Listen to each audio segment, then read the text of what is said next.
Here we have the Gamakay LK67. Pretty cheap, decent board with a knob and a plastic chassis with some pretty good looking stabilizers. It's got really decent RGB for the price, and it's all customizable with the software on your PC.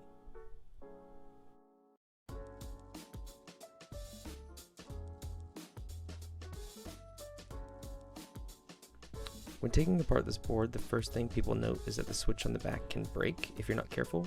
So after you take out the screws, make sure you find the latches that take off the top part of the frame before doing anything else. It's really easy to do once you get the hang of it, and I did it many times. You just have to make sure that the knob comes off with the frame when you do so.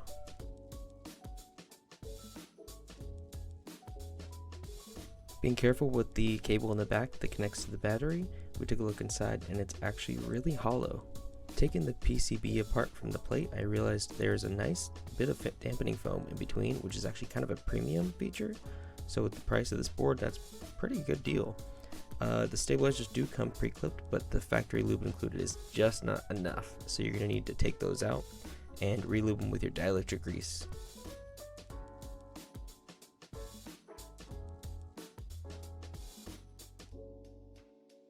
Now I'm going to start filling the case with some foam I got at Michael's for about $2. I got CRE foam, which is more for craft, but it's the same thing as EVA foam, but a little thicker.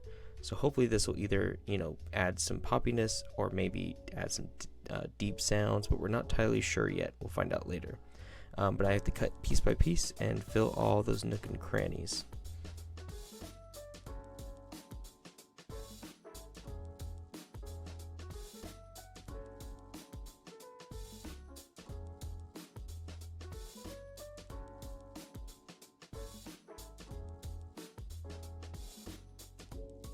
This was the first major issue I ran into. I began doing the tape mod, but I didn't realize just how much underglow there was for the RGB that go into the sides of the case.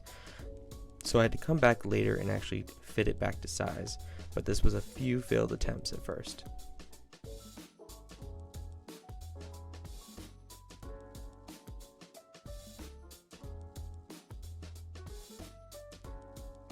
In putting in the top case, you gotta make sure the knob goes in afterwards. And for the switches, we're going to go with the Jelly Black with Akko. They're really good for the price, a little bit comparable to the Gateron Ink Blacks, but a little bit cheaper and a little more clacky, unfortunately.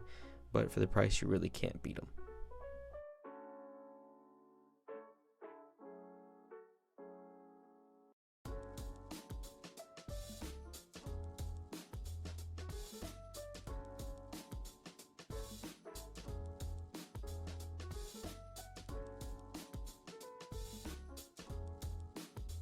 For the keycap set, I went with a OEM Heywood PBT keycap set from Amazon.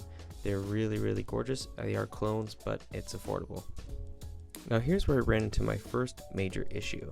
The spacebar did not work flipped, which I am a huge fan of flipped spacebar for gaming and for typing. And it was also extremely hollow. So I took some double-sided scotch tape, filled the inside, which helped a little bit. I don't think as much as I'd wanted to, but maybe I can put in some extra foam there later as well if I needed to with the double-sided tape. So I'm just going to give this a try first.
This might be a little clacky for some people, but it sounds alright for me, and for the price point, you really just can't beat this kind of board.